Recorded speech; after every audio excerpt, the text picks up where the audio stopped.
नमस्कार दर्शकों, मैं हूँ राशि जैन आपके साथ। स्वागत है आपका प्रातः दर्पण में।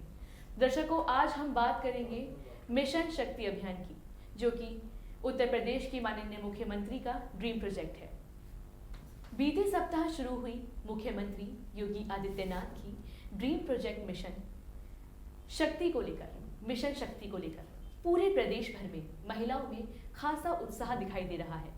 आपको बता दें कि सरकार द्वारा मिशन शक्ति अभियान को गति देने के पीछे महिला और बाल अधिकारों व सुरक्षा के प्रति जागरूक करना, वहीं समाज सेवी संस्थाओं द्वारा महिलाओं को आत्मरक्षा गुण सिखाने की भी कवायद की जा रही है। इसी क्रम में आज हमारे स्टूडियो में उत्तर प्रदेश महिला आयोग की सदस्य श्रीमती निर्मला दीक्षित जी, प्रथम श्रेणी मजिस्ट्रेट व बाल संरक्षण समिति की सदस्य विनीता कुलश्रेष्ठ और चाइल्ड लाइन की कोऑर्डिनेटर रितु वर्मा आदि मौजूद हैं। आप सभी को नमस्कार, मेरा बहुत बहुत और दर्पण परिवार आपका बहुत बहुत स्वागत करता है। सबसे पहले मैं विनीता जी से जानना चाहूंगी। विनीता जी, कैसी हैं आप?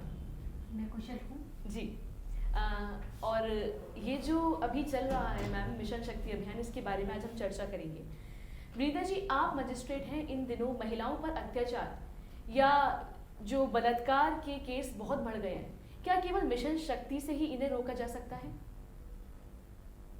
वर्तमान समय में जी, बालिकाओं के साथ, महिलाओं के साथ इतने अत्याचार हो रहे हैं और अमर्यादित और अहिंसक घटनाएं हो रही हैं, जिससे कि हम प्रतिदिन औसतन कम से कम 2 या 3 घटनाएं बालिकाओं या महिलाओं के साथ हो रही हैं। जी। उस समय माननीय योगी जी का जो ये कार्यक्रम है, ये उस तरीके से है जो संजीवनी की तरह कार्य करेगा। बिल्कुल। जिस तरह से बालिकाओं में ये घटनाएं हो रही हैं कि प्रतिदिन, कल भी एक बालिका झाड़ियों में पाई गई और आज उसकी दर्दनाक तरीके से मौत हो गई, तो बालिकाओं को, महिलाओं को ये लगने लगा कि हम बेसहारा हो गए, हम कहीं उनका आत्मविश्वास डगमगा रहा है। बिल्कुल। तो उस डगमगाते समय में यशस्वी मुख्यमंत्री माननीय योगी आदित्यनाथ जी ने जो मिशन शक्ति शुरू किया है, वो उन महिलाओं में एक नया आत्मविश्वास लेकर आ रहा है कि हमारे साथ हमारा शासन, प्रशासन, हमारा जिला और हमारे जितने भी सहयोगी संस्थाएं हैं, वो सब हमारे साथ हैं और हम कानून को समझते हुए, अपने अधिकारों को जानते हुए, अपनी सहयोगी संस्थाओं जो हमें मदद कर सकती हैं, उस सब को देखते हुए मिशन शक्ति के साथ में जागरूक हों और अपने ज़िले की प्रत्येक लड़की, प्रत्येक महिला को भी जागरूक करें। बिल्कुल। रितु जी, मैं आपसे जानना चाहूँगी, क्या है ये मिशन शक्ति? क्योंकि हमारे जो प्रदेश के जो नागरिक हैं वो अभी इस चीज़ को ज़्यादा नहीं जानते। बस अभी सभी ने सुना हुआ है कि ये ड्रीम प्रोजेक्ट है मिशन शक्ति अभियान, अभी सब सिर्फ इतनी ही जानकारी है। लेकिन मैं चाहूँगी कि आप हमें थोड़ा डिटेल में थोड़ा सा इसके बारे में बताएं। मिशन शक्ति नारी सम्मान, उसके सशक्त और स्वावलंबन को लेके मुख्यमंत्री जी का जो ड्रीम प्रोजेक्ट है उसको लेके बनाया गया है। और अगर हम लोग देखते हैं तो हम लोग यही पाते हैं कि आज नारी में आत्मसम्मान, स्वावलंबन की इतनी कमी हो गई है, उसकी क्षतिपूर्ति के लिए ही ये कार्यक्रम चलाया जा रहा है। ये दिन प्रतिदिन मतलब इसमें बच्चियों को जानकारी दी जाती है, उनको जागरूक किया जाता है, उनके अधिकारों के लिए बताया जाता है कि किस तरह से वो अपने लिए आवाज़ उठा सकती हैं। इसके लिए हम लोग आगे आके बच्चियों को जानकारियाँ दे रहे हैं, उनको जागरूक कर रहे हैं। और हम लोग प्रतिदिन देखते हैं कि बच्चियों के जो शोषण के मामले हैं वो प्रतिदिन बढ़ते जा रहे हैं। आज ग्रामीण क्षेत्रों में अगर हम लोग जाके बात करते हैं तो वहाँ लड़कियों का स्कूल जाना भी कम हो गया है। एक तरफ हम लोग बालिकाओं की शिक्षा के लिए बात कर रहे हैं, पर दूसरी तरफ हम देख रहे हैं कि बालिकाओं के लिए इतनी ज़्यादा शोषण बढ़ते जा रहे हैं। रितु जी, आप चाइल्ड लाइन से हैं, तो मैं आपसे एक सवाल कुछ चाइल्ड से ही जुड़ा हुआ चाहती हूँ। जी रितु जी, आप मुझे बताएं कि अभी देखिए, जैसा कि लोग कहते हैं कि लड़कियां हैं, उनका कपड़े पहनने का सलीका और उनके चलने का ढंग, ये सब मुझे लगता है कि जो हमारे प्रदेश के जो लोग हैं उसको ज़्यादा जज करते हैं कि उसने ऐसा पहनावा ओढ़ रखा था इसलिए उसके साथ ये घटना घट गई। या फिर मुझे ये समझ नहीं आता कि जो नन्ही नन्ही बच्चियाँ होती हैं, आप देखते हैं, तो उनके साथ ये बलात्कार की घटनाएं क्यों हो जाती हैं? बालिकाओं के वस्त्रों को लेके आजकल पता नहीं कितनी कितनी बातें चल रही हैं, मगर अगर हम देखा जाए तो सबसे ज़्यादा पुरुषों की मानसिकता, जिसके कारण ये मामले इतने ज़्यादा बढ़ते जा रहे हैं, उन पर विराम लगाना चाहिए। नारी सम्मान, स्वावलंबन को लेके हम लोग नारियों को, बच्चियों को जागरूक कर रहे हैं। इसके साथ साथ हमें पुरुषों को भी इस मामले में, क्षेत्र में लेके आना चाहिए कि हर एक फील्ड में एक पुरुष जाए वहाँ वो अपने मतलब इन अधिकारों बताए कि बच्चियों को, महिलाओं को सम्मान अगर घर से ही दिया जाएगा तो शायद हो सकता है कि बच्चों में जो मौलिक अधिकार है जिनका मतलब बहुत कमी होती जा रही है। स्कूल्स में पहले मॉरल अधिकारों पर एक विषय हुआ करता था, आज उसको भी बंद कर दिया गया है। तो अगर ये सारी चीज़ें अगर हम लोग जानकारियाँ दें बच्चियों के साथ साथ लड़कों को भी जी, तो शायद हो सकता है मेरे ख्याल से कि ये सारे मामले बहुत सारे कम हो सकते हैं। निर्मला जी, मैं आपसे जानना चाहूंगी कि मिशन शक्ति अभियान किस तरह से महिलाओं के लिए सार्थक है? प्रदेश के मुखिया योगी आदित्यनाथ जी ने जो मिशन शक्ति अभियान इस नवरात्र के दौरान प्रारंभ किया, जिसमें बालिकाओं और महिलाओं के लिए इस मिशन शक्ति अभियान के माध्यम से जो प्रदेश में अपराध महिलाओं और बालिकाओं के साथ होते हैं, जी, बार बार ये सुनने में आता है कि हमारी शिकायत पुलिस ने नहीं सुनी, उसका संज्ञान नहीं लिया। तो योगी जी ने, यशस्वी मुख्यमंत्री ने इस योजना को, उनका जो ड्रीम प्रोजेक्ट है मिशन शक्ति को, इस अभियान की शुरुआत की। महिलाओं के साथ, बालिकाओं के साथ होने वाली घटना का पुलिस द्वारा उचित धाराओं में मुकदमा दर्ज करना इसकी प्राथमिकता है। प्राथमिकता के साथ मिशन शक्ति अभियान में अपराध को उचित कानूनी धाराओं में दर्ज करके जिन लोगों द्वारा, जिनकी मानसिकता है बालिकाओं के प्रति जी, और महिलाओं के प्रति जो बिगड़ी विचारधारा है, उसमें उनसे ही संकल्प पत्र भरवाकर आगे अपराध ना हो, उसकी पुनरावृत्ति ना हो, लोगों को जागरूक करना, बच्चियों को आत्मरक्षा के गुण सिखाना, महिलाओं को उनके सम्मान के लिए, उनके स्वाभिमान पर किसी तरह का कोई कुटाराघात न हो, जी, उनके साथ कोई अनहोनी घटना न घटे, उनको जागरूक करना, बच्चियों में जागरूकता फैलाना। और जो बात अभी आपने कही बच्चियों के पहनावे को लेकर, जी, ये वास्तव में जेंडर प्रॉब्लम है। पहले नारी प्रधान मानसिकता रही, हम वेदों की ऋचाएं रहे, हम गणतज्ञ रहे, हमने शासन चलाया, हम वीरांगनाएं रहे, और आज आपको ये जानकर बहुत खुशी होगी कि आज हम राफेल की पायलट भी हैं। जी, बिल्कुल। और आज हम नेवी में कमांडर भी हैं। स्थायी कमीशन बना और उसमें महिलाओं को भी सेना में दर्जा मिला है। बिल्कुल मिलता है। तो जब हम वहाँ तक आगे बढ़ रहे हैं, जब हम बराबर का अधिकार जो संविधान ने हमें दिया है, उसके तहत जब हम बराबरी के हकदार होकर पैर से पैर बांधकर जी, देश के विकास में समाज में कुत्सित मानसिकता को दूर करने के लिए, समाज के स्वस्थ विकास के लिए, घर की देहरी से निकलकर अपने परिवार में बच्चों को अच्छे संस्कार देकर जब हम आगे बढ़ रहे हैं, तो हम मिशन शक्ति के माध्यम से उन महिलाओं को जागरूक करना चाहते हैं जो अपने अधिकारों से अभी विमुख है और उनके अंदर जागरूकता नहीं है। निर्मला जी, अभी आपने बात की कि हम उनको जागरूक करेंगे, तो कोई खास ऐसी योजना बनाएं किस प्रकार से हम, और क्योंकि देखिए आए दिन हम लोग कोई ना कोई कार्यक्रम आयोजित करते हैं कि आज यहाँ पर ये सभा चल रही है जिसमें हम नारियों को ये इस चीज़ की ट्रेनिंग देंगे, उनको अपने खुद के शरीर को कैसे बचा के रखना है, खुद के लिए किस तरह से लड़ना है, इसके लिए हम ये ट्रेनिंग दी जा रही है। हर जगह मैं देखती हूँ कि नए नए कार्यक्रमों का आयोजन हो रहा है, लेकिन इसके बावजूद भी और किस तरह से जागरूक हम कर सकते हैं? उनके अधिकारों के प्रति, कानून से, संविधान से जो अधिकार महिलाओं को मिले हैं, उन अधिकारों के प्रति जो उनके अंदर अभी उदासीनता है। बहुत सी महिलाएं ऐसी हैं जो हमारे ग्रामीण परिवेश में रहती हैं, जी, जो घर की देहरी से कभी बाहर नहीं निकली है, लेकिन उनके अंदर कोई ना कोई प्रतिभा छुपी अवश्य रहती है। बिल्कुल। उनको उनके अधिकारों के प्रति जागरूक करना, ऐसे आयोजन करना ग्रामीण क्षेत्रों में जाकर, जहाँ महिलाएं अपने आत्मसम्मान के लिए, आत्मरक्षा के लिए उन अधिकारों को जाने और उसमें अपना विकास करने में वो अपने आप को आगे बढ़ाए और समाज में आगे लेकर आए। निर्मला जी का कहना है कि हमें और जागरूकता की अभी आवश्यकता है। मैं आपसे बात करना चाहूँगी विनीता जी। विनीता जी, मुझे ये बताएं कि ये जो घटनाएं घटती हैं, हम देखते हैं कि जल्दी से जल्दी केस को वहीं की वहीं ठप कर दिया जाता है, रद्द कर दिया जाता है, इस पे कोई ज़्यादा खुल के बात नहीं करता। 10-15 दिन लाइमलाइट रहता है ये सारा इशू, ये सारी परेशानियाँ 10-15 दिन चलती हैं। कैंडल मार्च निकालते हैं यदि किसी के संग दुष्कर्म हो जाता है और वो अगर पीड़िता नहीं बच पाती है, उसके बाद पूरा माहौल ठंडा पड़ जाता है। तो मैं ये चाहती हूँ, लोगों की बहुत सारे, अभी कई सारे लोगों का ये कहना है कि जिसने जो दुष्कर्म करते हैं नारियों के साथ, उनको तुरंत फांसी की सजा देनी चाहिए, लेकिन ऐसा हर बार नहीं हो पाता। कुछ हमें बताएं। आप बिल्कुल सच कह रही हैं और ये हो भी रहा है। इसीलिए मिशन शक्ति अभियान, कवच अभियान, नारी सशक्तिकरण अभियान जो समय समय पर चलाए जा रहे हैं। जी। हमारे देश में जागरूकता जब निर्भया कांड हुआ था उसके बाद ही आई थी, उससे पहले कहाँ कभी कुछ हो जाता था पता ही नहीं चलता था।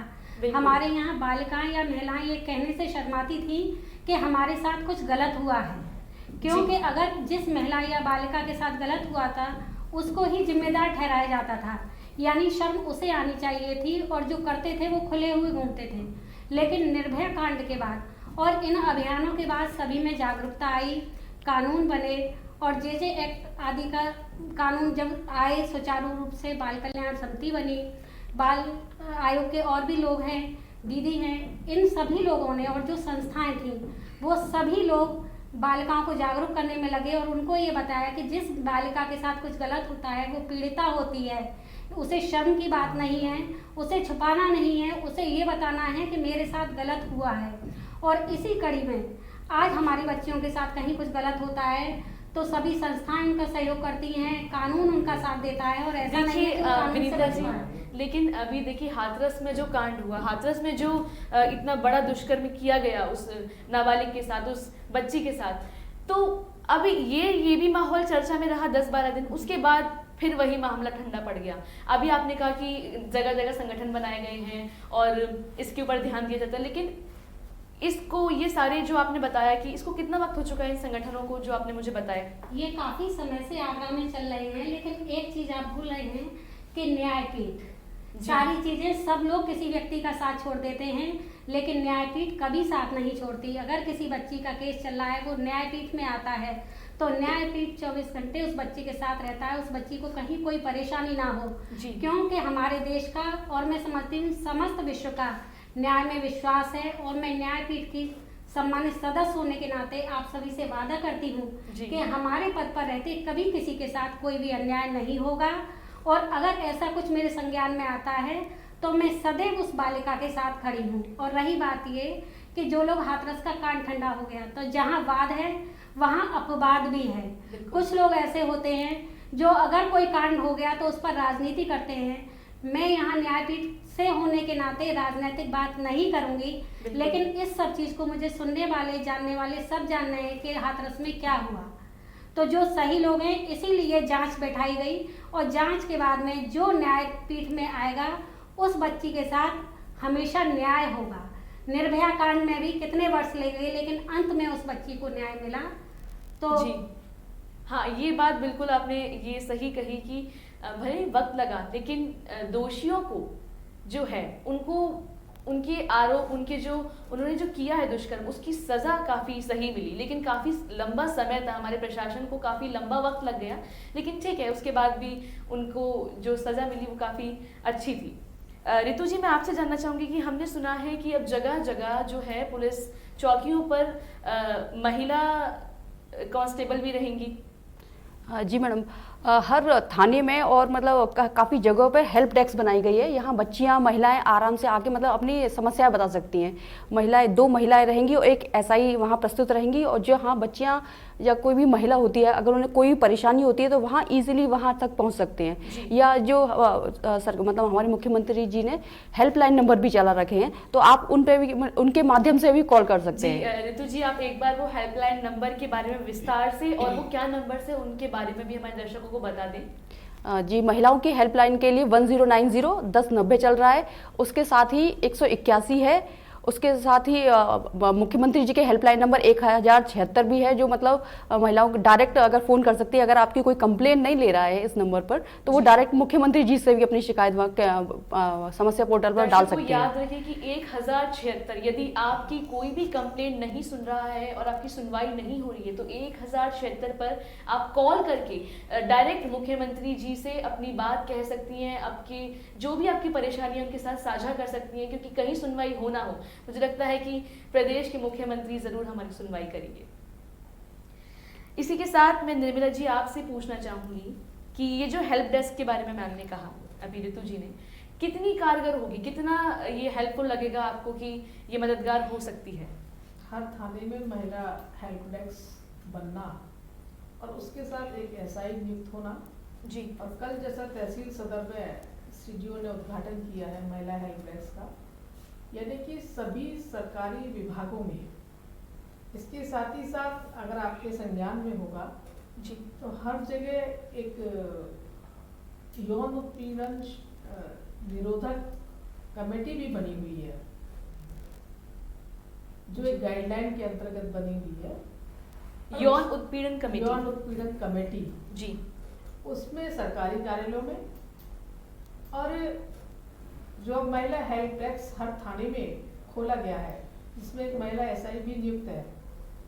सिर्फ महिलाओं से संबंधित अपराध, जी, बालिकाओं से संबंधित अपराध जी, में उसमें रिपोर्ट दर्ज कराने, अपनी बात को कहने के लिए ये हेल्प डेस्क बहुत कारगर सिद्ध होगी। शहर के पूरे जिले के 42 थानों में ये हेल्प डेस्क की व्यवस्था होना, इससे पहले भी व्यवस्था थी जी, लेकिन उतनी ज़्यादा नहीं थी। अब हर थाने में हेल्प डेस्क की स्थापना की गई है। मुख्यमंत्री ने वर्चुअल मीटिंग के माध्यम से इन हेल्प डेस्कों का इनॉग्रेशन भी किया है, अनावरण भी किया है, और तहसील में भी कल अनावरण हुआ है। आगरा में 9 तहसील और सभी में हेल्प डेस्क की स्थापना। जी, तो कहीं भी कोई महिला अगर पीड़ित है, शोषित है, उसे न्याय चाहिए, तो उन हेल्प डेस्क पर जाकर अपनी पीड़ा को बता सकती है। उसके साथ उसकी बात सुनी जाएगी और सुनने के साथ कानूनी प्रक्रिया के माध्यम से, क्योंकि हम सभी लोग कानून में बंधे हुए हैं, बिल्कुल पूरी सहायता देने का काम सरकार के द्वारा किया जाएगा। निर्मला जी, आपसे एक बात और जानना चाहूँगी। आपने कहा कि जो ये जो हेल्प डेस्क है, ये हर महिला थाने पर, ये हर थाने पर अवेलेबल है, लेकिन जो बच्चियाँ रात में आती हैं, अपनी जॉब से वापस लौट रही हैं, कहीं कोई किसी काम से वापस लौट रहा है, कोई पढ़ाई करके लौट रहा है, उसके साथ अगर उस बीच कोई दुष्कर्म हो जाता है या उसकी किडनैपिंग हो जाती है, तो मुझे नहीं लगता कि हर कोई वहाँ पर जाके अवेलेबल रहता है। तो क्या कोई ऐसी व्यवस्था चौराहों पर भी कराई गई है? हाँ, ऐसी व्यवस्था है। एंटी रेमनी स्क्वाड भी है विद्यालयों के बाहर, महाविद्यालयों के बाहर, डिग्री कॉलेज है, ये इंटर कॉलेजेस है। और सबसे अच्छा तरीका है टोल फ्री नंबर, जो मुख्यमंत्री जी का 1076 नंबर, 1090 नंबर, 181 नंबर और 112 नंबर जी, 112 पर तो हर समय सुविधा मुहैया है हेल्प के लिए।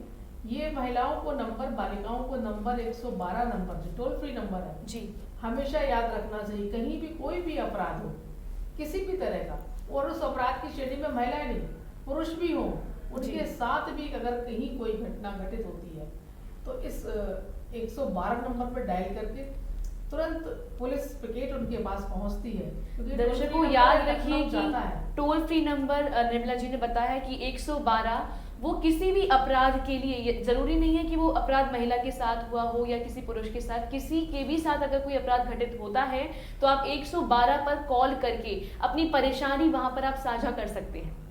ये आपातकालीन नंबर है। जी हाँ, अभी चौराहों की बात चल रही थी। अभी आपने कहा कि विद्यालयों के बाहर एंटी रोमियो स्क्वाड भी किया गया है, लेकिन ये अभी कुछ वर्षों में, अभी एक वर्ष में तो लगभग था, जिसका सुनने में आ रहा था कि एंटी रोमियो स्क्वाड है। उसके बीच में हम देख रहे थे कि रोड्स पे कोई भी बाइक पे चलता हुआ लड़का या कुछ भी, मतलब इस पे काफ़ी ध्यान दिया जा रहा था। पार्क में भी लोग नहीं बैठ पा रहे थे, लेकिन जैसे जैसे समय बीतता जा रहा है, एंटी रोमियो स्क्वाड पर से सबका ध्यान जा चुका है। ये एंटी रोमियो स्क्वाड फिर से सक्रिय किया गया है, और मतलब आप भी इस बात से एडमिट करती हैं कि ये बीच में विलुप्त हो? बिल्कुल विलुप्त तो नहीं था, लेकिन हर जगह एक्टिव भी नहीं था। फिर से मुख्यमंत्री जी ने पुलिस डिपार्टमेंट से, विभाग से अपेक्षा की है कि एंटी रोमियो स्क्वाड मुस्तैदी से तैनात रहे, क्योंकि कोविड-19 के चलते अब स्कूल और विद्यालय तो बंद है। जी ऑनलाइन और वर्चुअल के माध्यम से बच्चे पढ़ रहे हैं। चाहे डिग्री कॉलेज हो, अभी एग्जाम्स हुए थे तो कॉलेजों के बाहर एंटी रोमियो स्क्वाड तैनात था। अभी चूंकि स्कूल बंद है तो एंटी रोमियो स्क्वाड अभी उतना उनके लिए काम करना मैं समझती हूँ और जगह ज़्यादा सही रहेगा। जी जब विद्यालय खुलेंगे, महाविद्यालय खुलेंगे, डिग्री कॉलेज खुलेंगे तो एंटी रोमियो स्क्वाड हर विद्यालय क्षेत्र में तैनात रहेगा। चौराहों पर सीसीटीवी कैमरे से लैस चौराहे रहेंगे। अपराध स्मार्ट सिटी में जो हमारी योजना है, स्मार्ट सिटी के अंतर्गत जो पूरे शहर को कैमरे के माध्यम से जोड़ा गया है।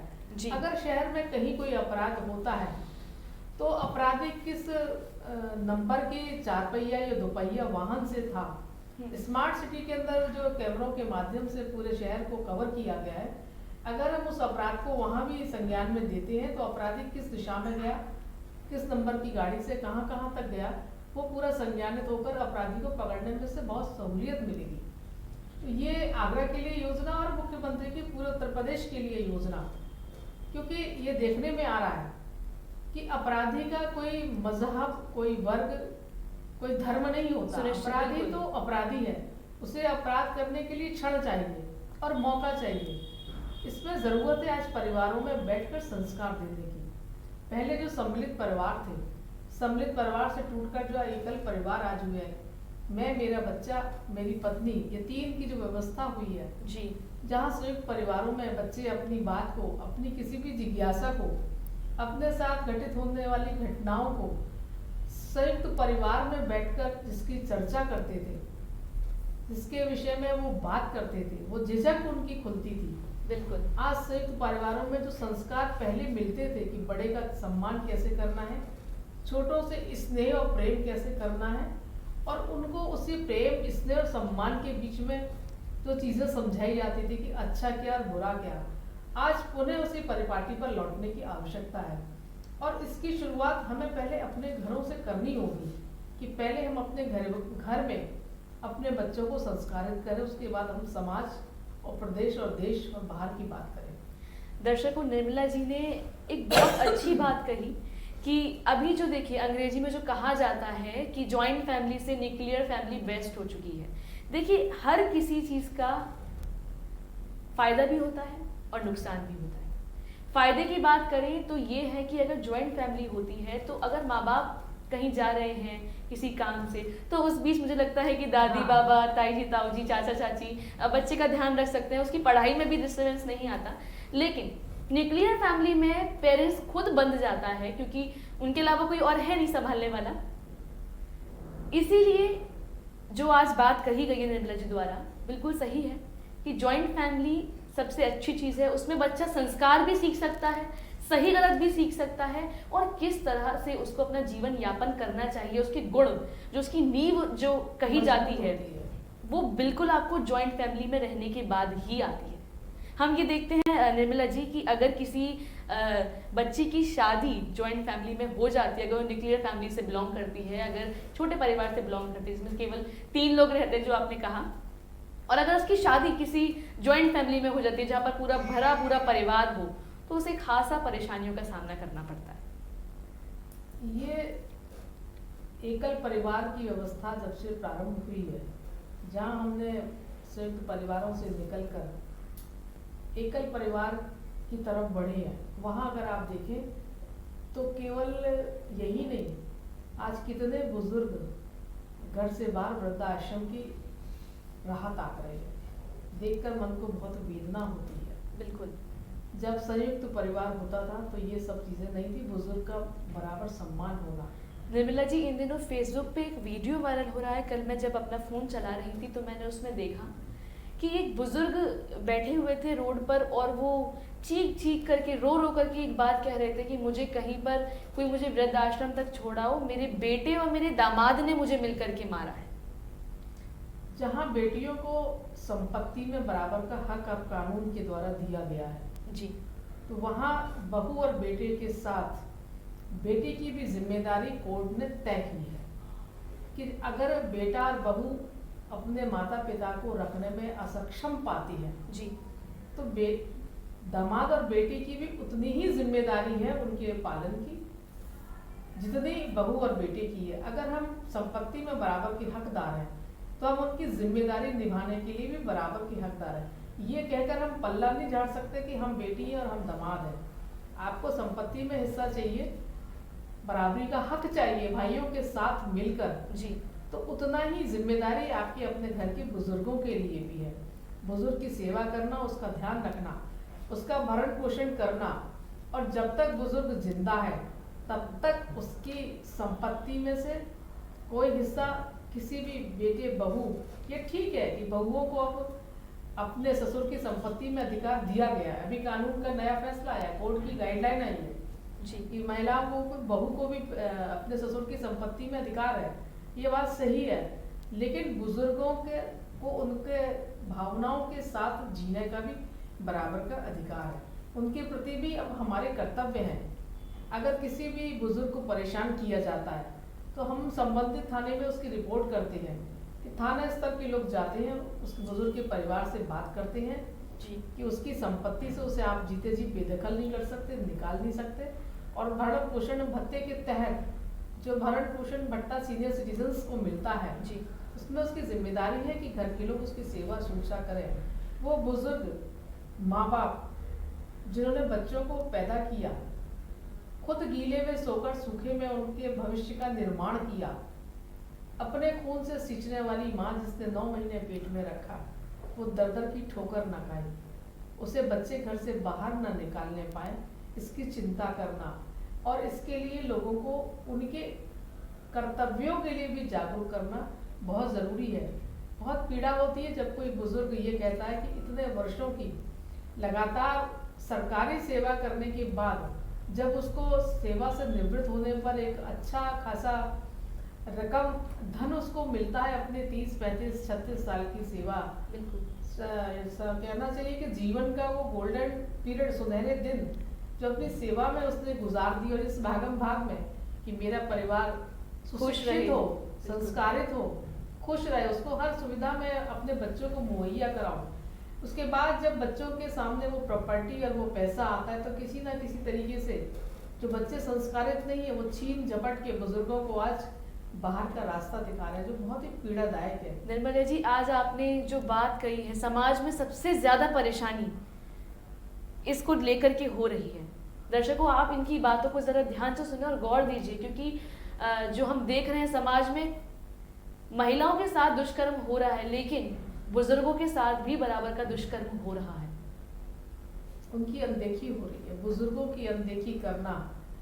अपने कहते हैं ना कि घर के आले दिवाले भी संभाल के रखे जाते हैं। अरे बुजुर्ग तो घर की वो इमारत है जिन्हें हमेशा संभाल के रखना चाहिए, बिल्कुल। और जिन्होंने अपने खून से सींच कर हमें बड़ा किया, हमें बढ़ाया, और जिनके नाम से हम जाने जाते हैं।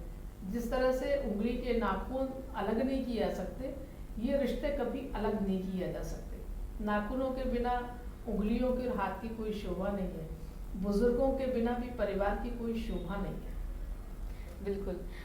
मैं ऋतु जी आपसे जानना चाहूंगी कि जैसा कि अभी मैम ने कहा, अभी निर्मला जी ने, कि बुजुर्गों को लेकर जब हम बात कर रहे हैं, जो बुजुर्ग महिलाएं होती है, यदि उनका जो पति है, जो उनके जो जीवन साथी होते हैं, यदि वो उनका पहले स्वर्गवास हो जाता है, तो उन महिलाओं के साथ ज़्यादा मैं देख रही हूँ कि उनको परेशानियों का सामना करना पड़ता है। तो क्या उनके लिए भी सरकार ने कोई ऐसी योजना बनाई है?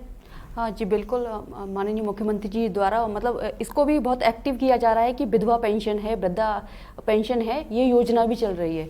ये मतलब जो लिंक करने के लिए ये जिला प्रोविशन अधिकारी देखते हैं, उनके मतलब कार्यालय से ही ये सारा समायोजन चलता है। वहाँ मतलब पूरे ज़िले में जानकारी दी जा रही है, क्योंकि ये शक्ति मिशन स्वावलंबन और आत्मसम्मान को लेकर जो बात की जा रही है वह यही है कि शक्ति आपके अंदर है, उसको जागरूक कीजिए। सम्मान आपको मुख्यमंत्री जी द्वारा जो सम्मान दिया जा रहा है, सम्मान प्रकोष्ठ से जो राशि दी जा रही है, उसका उद्देश्य भी यही है कि महिलाओं को जो सम्मान मिलना चाहिए वो अपने ऊपर आत्म सक्षम हो सके, कि उसे किसी के आगे हाथ ना फैलाना पड़े। अभी निर्मला मैम ने पूरा डिटेल्स में बताया जिस तरह से मतलब वृद्धाओं के साथ में हो रही है, तो उनको पेंशन योजनाओं से जोड़ा जाए, क्योंकि उन्होंने पूरा अपना जीवन बच्चों की सेवा मतलब उनको बढ़ाने के लिए और उनको उजागर करने के लिए लगा दिया। आज उनकी ही आर्थिक दशा इतनी मतलब क्या बोल सकते दयनीय है कि उनके लिए भी उनको कुछ लिंक करना चाहिए। तो इसलिए माननीय मुख्यमंत्री जी द्वारा ये योजनाएं चलाई जा रही हैं और ये जो हम लोग शक्ति मिशन कार्यक्रम कर रहे हैं उसमें हम लोग जागरूक कर रहे हैं कि बालिकाओं से अगर संबंधित कोई भी अपराध होते हैं तो उसके लिए लैंगिक अपराध संरक्षण है, पॉक्सो, जिसे हम लोग पॉक्सो के बारे में जानते हैं, उससे जोड़ा जाए। और अभी हम लोग देख सकते हैं कि अभी आगरा में ही एक नाबालिग बालिका के साथ में जो ये जो शोषण के जो मामले आए उसमें 22 दिन में ही उस अभियुक्त को सजा भी दी गई है। तो ऐसा नहीं है कि ये केस सबसे ज्यादा इसकी चर्चा में आया था क्योंकि बहुत जल्दी 22 दिन के अंदर सजा देना, हम सभी लोग ये चर्चा कर रहे थे कि पहली बार ऐसा हुआ है कि 22 दिन के इतने कम अंतराल में, इतने कम समय में किसी आरोपी को, किसी हत्यारे को उसकी सजा मिल गई। बिल्कुल, क्योंकि कानून में कह सकते हैं कि देर है अंधेर नहीं है, क्योंकि जहाँ कानून की जानकारी नहीं होती है वहाँ ये मामले मतलब छिपा दिए जाते हैं। और जैसे कि हमारे जो बच्चियों के लेके जो नंबर चल रहा है वो 1098 है, 1098, जिसके माध्यम से हम बच्चों को जागरूक करते हैं, महिलाओं को बताते हैं कि अगर आपकी बच्ची को अगर 2 मिनट से ज़्यादा भी अगर घूरता है, अगर ये सब चीज़ें होते हैं या मतलब उसकी दुपट्टे को भी टच करता है तो ये भी कानून का उल्लंघन करने में आता है। अगर आपको लगता है तो बच्चियों, स्त्रियों, इस बात को जो ये ऋतु जी कह रही है इसे ध्यान से सुने, किसी को भी आप अलाउ ना करें कि वो आपको घूर रहे तो आप उसको सिर्फ इग्नोर कर देते हैं, उसको देख के अनदेखा कर देते हैं, ये भी अपराधों को बढ़ावा देता है। जी मैम। इसीलिए हम लोग ना समय समय पर जाके जागरूक करते हैं कि अगर ऐसा भी मामला होता है, क्योंकि ये सारे मामले हम लोग बच्चियों में ज़्यादा देखते हैं। वो स्कूल जा रहे हैं, ट्यूशन जा रही हैं, ये सड़कों पे से अगर निकलते हैं तो लड़के उन्हें घूरते हैं, कमेंट करते हैं या उनका दुपट्टा टच करने की कोशिश करते हैं। किसी भी मतलब उनका मतलब इंटेंशन यही होती है कि मतलब बच्चियों को किस तरह से छेड़ सकते हैं। तो हम लोग बच्चियों को जाके जागरूक करते हैं कि आप 112 पर जानकारी दें और चाइल्ड लाइन का टोल फ्री नंबर है 1098, जिस पे आप लोग जानकारी दे सकते हैं। वहाँ जी अभी आपने एक नंबर हमारे साथ और साझा किया था जो था कि 1090 और 1098, इन दोनों का क्या क्या कार्य है? दोनों का कार्य एक जैसा ही है या अलग अलग ये काम करते हैं? जी 1090 महिलाओं पुलिस वक्ताओं के साथ में काम है। मतलब जो साइबर क्राइम हो रहे हैं, हम लोग देख रहे हैं कि बच्चियों के पास पेरेंट्स के पास इतना टाइम नहीं है, वो बच्चियों को मोबाइल पकड़ा देते हैं। फिर उनके पास ये भी नहीं है कि एक बार चेक कर लें कि वो क्या कर रहे हैं, क्योंकि हम लोगों का नेटवर्किंग से इतना ज़्यादा रहता है कि अपना सेल्फी डालना आजकल एक बहुत अच्छा ट्रेंड हो गया है। जो बच्चे मतलब अपनी इच्छा से ये डाल देते हैं, आगे हम लोग देखते हैं कि फेसबुक पे बहुत सारे फ्रेंड्स बन जाते हैं। उसके बाद उन लोगों को वो बच्चे टॉर्चर करते हैं। कुछ फेक आईडीज़ भी होती हैं तो उसके थ्रू वो बच्चे मतलब दूसरी बच्चियों को परेशान करते हैं, अपनी फेक आईडी बना लेते हैं, फिर उनको फोर्स करते हैं कि या तो तुम मुझसे मिलने आओ, मैं तुम्हारे पास, मतलब बहुत सारे ऐसे मामले हैं जो चाइल्ड लाइन के पास फिर हम लोगों के पास आते हैं, हम लोग उनको डील करते हैं। तो हम लोगों का यही रहता है कि 1098 के थ्रू हम बच्चियों को बताएं कि साइबर अपराध है, इसे भी आप हल्के में ना लें, क्योंकि बच्चियों के पास जो जानकारी आती है वो मतलब मोस्टली हमें ये बोलती है कि हमारे पास ये जानकारी आई थी, हमने अपना सिम बंद कर दिया। क्या सिम बंद करना ही लास्ट ऑप्शन था? तो हम लोग उनको जागरूक करते हैं कि आप अगर ऐसा होता है, साइबर क्राइम की कोई जानकारी आ रही है तो आप 1090 पे फ़ोन करें।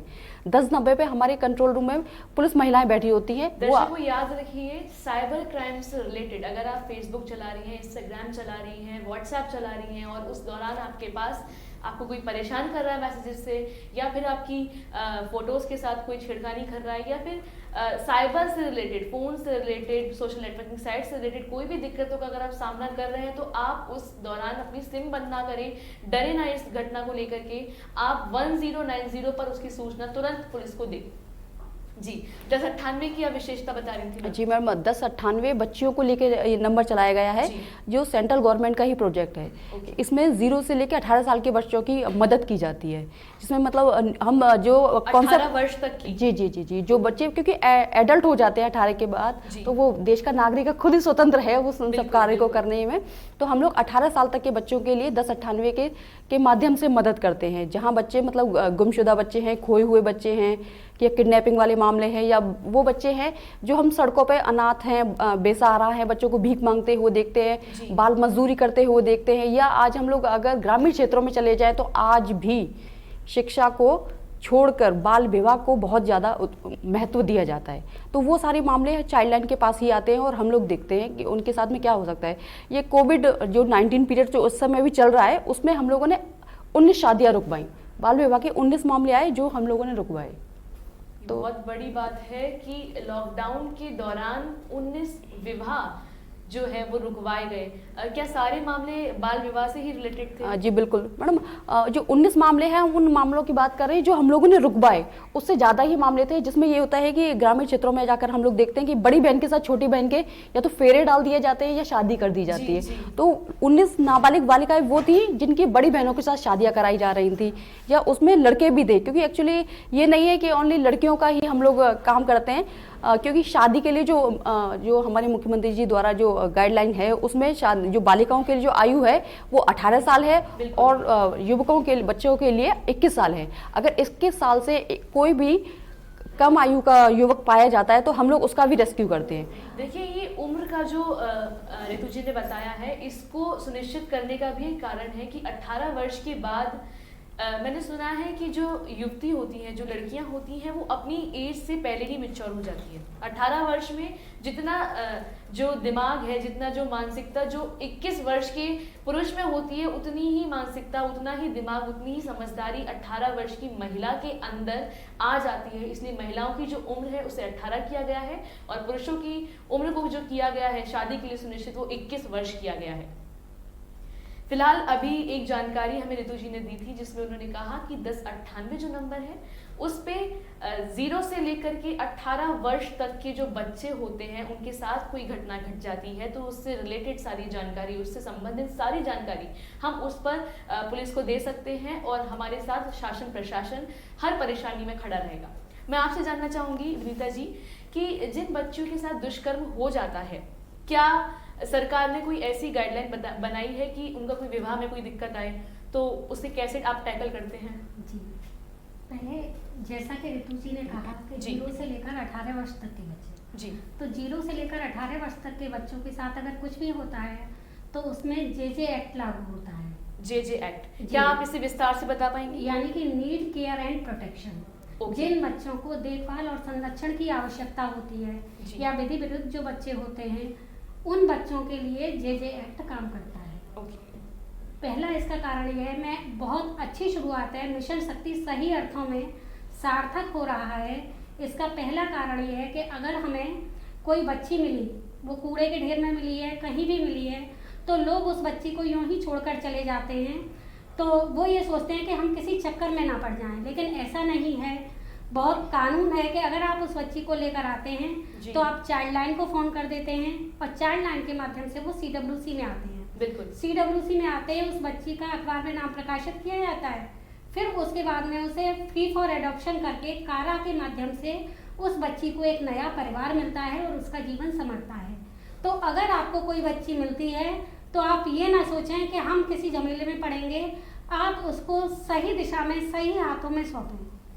इसके अलावा अगर आपको कोई बच्ची या कोई बच्चा भटकता हुआ सड़क पर मिलता है, अकेला बैठा मिलता है और उसका कोई भी नहीं है, तो आप सीधे उसे चाइल्ड लाइन को फ़ोन करिए या CWC में आइए और उसे सरेंडर कर दीजिए, जिससे कि उस बच्चे का राजकीय बाल गृह शिशु में, अगर वो राजकीय बाल गृह शिशु के लायक है तो वहाँ पर रहेगा।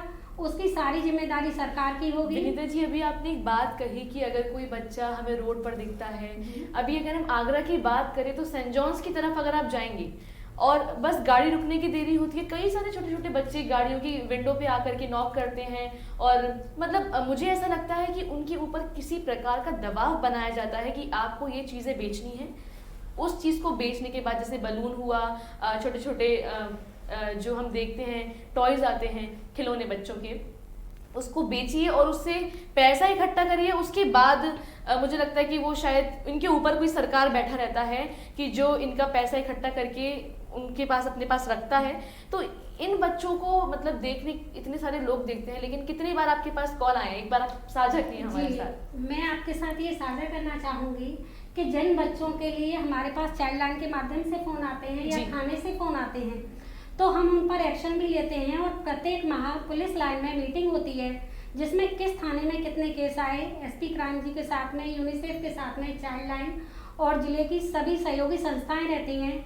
ये देखा जाता है कि किस क्षेत्र में बच्चों के साथ कितने अपराध हो रहे हैं, कितने बच्चे भीख मांग रहे हैं या कहाँ क्या गलत हो रहा है, इसका प्रतिमाह कर सकते हैं। तो जो मिशन शक्ति है वह इसी जागरूकता का नाम है कि उनके लिए सरकार बहुत मदद दे रही है, बहुत सारी योजनाएं चला रही है तो जरूरी नहीं है कि वो उन बच्चों से भीख मंगवाएं, बिल्कुल। वो उन बच्चों को पढ़ा लिखा के किसी लायक भी कर सकते हैं। मानिए हमारे यहाँ की बहुत अच्छी योजना है स्पॉन्सरशिप, जी। यानी स्पॉन्सरशिप योजना के तहत उन बच्चों को पढ़ने के लिए प्रतिमाह 2000 रुपया दिया जाता है, जिससे कि वो बच्चे पढ़ लिख सकते जी। हैं और अपना भविष्य भी संवार सकते हैं। और ऐसा नहीं है, अगर आप सड़क पर 4-5 बच्चों को घूमते देखते हैं तो आप महिला कल्याण विभाग में जाइए, उन बच्चों को लेकर आप फिट पर्सन या फिट इंस्टीट्यूशन घोषित करवाकर या फॉस्टर केयर के माध्यम से आप उन बच्चों का पालन पोषण कर सकते हैं, जिसमें सरकार आपकी मदद करेगी। तो जो जागरूकता है वो हर घर में, हर दिल में और हर गली मोहल्ले में होगी, क्योंकि जब तक आप जागरूक नहीं होंगे तब तक मिशन शक्ति, नारी सशक्तिकरण, कवच, चाहे कितने भी अभियान चलाएं, और हमारे माननीय प्रधानमंत्री जी या यशस्वी मुख्यमंत्री माननीय योगी आदित्यनाथ जी ने बहुत सारी योजनाएं चला रखी हैं, बिल्कुल। हर विभाग में चला रखी हैं। नहीं, उनकी तो ये जो वो उनका जो कार्य है काफ़ी सराहनीय है, क्योंकि योगी जी अपने काम को लेकर के जितने हम देखते हैं एक्टिव रहते हैं, इतना मैंने अभी जो इस वर्ष देखा है जो भाजपा सरकार के दौरान, मैंने अभी तक किसी भी सरकार के दौरान नहीं देखा। जी, और मैं आपके एक प्रश्न का उत्तर और देना चाहूंगी जी। कि जैसा आपने कहा था कि हमारे वृद्धजन, असहाय या हमारे जिनके पति नहीं रहते, रहे, बिल्कुल। वो महिलाएं सम्मान के साथ नहीं जी पा रही, तो बिल्कुल। मैं आपको बताना चाहती हूँ कि हमारे माननीय योगी आदित्यनाथ जी ने स्वयं सहायता समूह, यानी आप अपनी मदद खुद करें, स्वयं जी। सहायता समूह का निर्माण करा, और स्वयं सहायता समूह पूरी अच्छी तरह से काम कर रहे हैं। उसमें ये रहता है जी। कि हर महिला 100 रुपए जमा करती है, साल के 12,000 जमा होते हैं और 10,000 उनको डूटा देता है, यानी 22,000 रुपए से वो अपना कोई भी काम कर सकते हैं। और ऐसा नहीं है, पूरे आगरा में 7,000 महिलाएं प्रेरक के रूप में मुझसे खुद जुड़ी हुई हैं। इसका कारण ये है कि महिलाएं ब्याज का पैसा लेती हैं, कुछ कर नहीं पाती, तो अगर वो महिलाएं अपना काम शुरू करती हैं, अकेली महिला कुछ नहीं कर पाती, तो उन जैसी 10 महिलाएं इकट्ठी हो जाती हैं और वो बिल्कुल। सम्मान से अपना जीवन जी सकती हैं। और इसके अलावा हमारे महिला कल्याण विभाग से बहुत सारी योजनाएं हैं, लेकिन किसी भी योजना, किसी भी आधार को हम तभी कर सकते हैं जब हम खुद जागरूक हों। जिस तरीके से हमारे परिवार के प्रति जिम्मेदारी है, हमारे जिले के प्रति जिम्मेदारी है, मैं चाहती हूँ कि हम आधी आबादी ही नहीं, हमारी पूरी आबादी, यानी अगर मैं जागरूक होना चाहती हूँ तो मेरे साथ में मेरे पति, मेरे बेटे, मेरा परिवार, मेरे भाई, ये सब जब पूर्ण सहयोग करेंगे तभी ये सारी योजनाएं सही अर्थों में लागू होंगी। बहुत बहुत धन्यवाद आपका। मैं आपसे जानना चाहूंगी, आप हमारे दर्शकों से क्या कहना चाहती है इस मिशन शक्ति अभियान को लेकर के, क्या सलाह देना चाहती है हमारे पेरेंट्स को, जो दर्शक हमें देख रहे हैं उनको क्या कहना चाहती हैं आप? इस मिशन शक्ति अभियान के माध्यम से मैं आगरा के पेरेंट्स को अपील करती हूँ कि बच्चा जिसके मन में कोई भी जिज्ञासा है, उसकी जिज्ञासा को शांत करें, उसको इतना निर्भय बनाएं कि वो अपनी बात को निडरता के साथ आपसे शेयर कर सके, कह सके। कहीं कोई भी अपराध उसके साथ हो रहा है जी। तो वो घर में आकर आपको बता सके, जिससे आप उसके प्रति जागरूक होकर जो कानूनी प्रक्रिया के तहत हमको नंबर्स दिए गए हैं, उन नंबर्स पे कॉल करके न्याय दिला सके अपने बच्चे को। और अपराधियों का अपराध के प्रति जब ग्राफ तभी कम होगा जब हम उन अपराधियों के प्रति कार्रवाई के लिए तत्पर रहेंगे। बिल्कुल। ये सोचकर घर बैठ जाना कि अरे बदनामी हो जाएगी, जी। अरे मेरी बच्ची का उपहास होगा। हम कई अपराध के मामले में देखते हैं कि लोग कानून की प्रक्रिया तक आने ही नहीं देते और पंचायत करके, यानी कि रेप तक के मामले में वो पंचायत करने का प्रयास करते हैं। 10-20 हज़ार रुपया, 50 हज़ार रुपया उस गरीब परिवार की अगर कोई भी बच्ची या महिला है, उसको देकर पंचायत के माध्यम से दबाने का काम करती है। ये बिल्कुल गलत है। अपराध हुआ है तो आप उसके लिए मुखरता से स्वर उठाएं। और मिशन शक्ति तभी सार्थक है जब आप अपराधी को दंड के लिए, दंड प्रक्रिया के माध्यम से उसको दंड दिलवाने की व्यवस्था में तत्पर रहें, और साथ ही साथ अपने बच्चों को, अपनी बालिकाओं को, महिलाओं को, युवतियों को उनके अधिकारों के प्रति जागरूक करें। देखिए दर्शकों, निर्मला जी का भी यही कहना है कि कोई भी अभियान जो है वो तभी सार्थक होता है जब उसके लिए हम स्वयं जागरूक हो। तो आप सभी से मेरी यही अपील है किसी भी अभियान को कारगर जब ही वो हो सकता है जब आप उसके लिए स्वयं को जागरूक करेंगे। और अगर किसी बच्ची के साथ कोई घटना ऐसी घट जाती है, कोई दुष्कर्म हो जाता है, तो आप सभी से मेरा निवेदन है, उसे छुपाए ना, सरकार के पास लेकर जाए, प्रशासन से अपील करें, शिकायत करें, कृपया करके किसी भी बच्ची की जिंदगी बर्बाद ना करें। जो लोग पैसों के दबाव में चल के, जैसा कि मैम ने भी कहा हमें, कि मामूली लेन देन ले लेते हैं, कर लेते हैं, उसके बाद वही की वही मामला ठप्प कर देते हैं। ये बात 100% सत्य है, क्योंकि आज के युग में, आज के वक्त में हम यही देख रहे हैं। तो आप सभी से मेरी यही अपील है कि मिशन शक्ति अभियान से जुड़ें और उसको समझें कितना कारगर वो साबित हो सकता है। इस बात का जवाब अभी हमारे तीनों गेस्ट ने हमें दिया। हर चीज़ की डिटेलिंग हमने की। आज हमने बात करी 1090 की क्या विशेषता है, 112 कैसे काम करता है, 1090 किस लिए यूज़ किया जाता है, 1098 किस लिए यूज़ किया जाता है, हर नंबर की क्या अपने आप में विशेषता है, हेल्प डेस्क बनाई गई है। ये सभी देखिए, जो भी अभियान है, जो भी मदद की जा रही है, स्त्रियों के लिए की जा रही है। और स्त्रियों से मेरा निवेदन एक ही है, अगर हम किसी की शिकायत करें तो पहले हम खुद को सही करें। क्या मैं सही कह रही हूँ ये बात? बिल्कुल सही। बुजुर्गों पर अत्याचार ना करें। जो भी महिलाएं हैं, जो शादीशुदा महिलाएं हैं, उनसे मेरा हाथ जोड़कर निवेदन है। मैम से भी हमारी बात हुई, निर्मला जी से, विनीता जी से, साथ ही रितु जी से हमारी बात हुई। आप सभी से निवेदन है कि बुजुर्गों पर अत्याचार ना करें, अपनी बेटियों को सशक्त बनाएं, उनको निर्भय बनाएं। इसी के साथ मुझे दीजिए इजाजत। नमस्कार।